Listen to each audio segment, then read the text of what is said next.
সরকারের পেটুয়া বাহিনী বিএনপির নেতা কর্মীদেরকে গ্রেপ্তার করছে, মামলা দিচ্ছে এবং বাড়িতে বাড়িতে হামলা করে বিএনপির নেতা কর্মীদের আজকে আহত করছে। নারায়ণগঞ্জের ইসরায়েলের মুসাকে গতকাল আক্রমণ করেছে।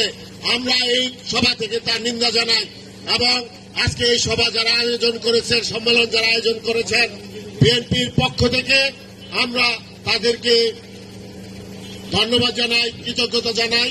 আজকে যে কমিটি ঘোষণা করা হবে, এই কমিটি আমরা এই ইউনিয়নের সকল নেতৃবৃন্দ এবং সকলের মহানগর নেতৃবৃন্দ, থানা নেতৃবৃন্দের সাথে আলোচনা করে আমরা একটি সুচিন্তিত কমিটি ঘোষণা করব। এই কমিটির মাধ্যমে আগামী 2 বছরের জন্য এই ইউনিয়ন পরিচালিত হবে, এই আশাবাদ ব্যক্ত করে সকলকে ধন্যবাদ জানিয়ে আমার বক্তব্য এখানে শেষ করছি। আল্লাহ হাফেজ। বাংলাদেশ জিন্দাবাদ। দেশনেত্রী বেগম খালেদা জিয়া জিন্দাবাদ। তারেক রহমান জিন্দাবাদ। তারেক রহমান বীরের বেশে বেরিয়ে আসবে বাংলাদেশে। সবাইকে ধন্যবাদ। আসসালামু আলাইকুম। ধন্যবাদ।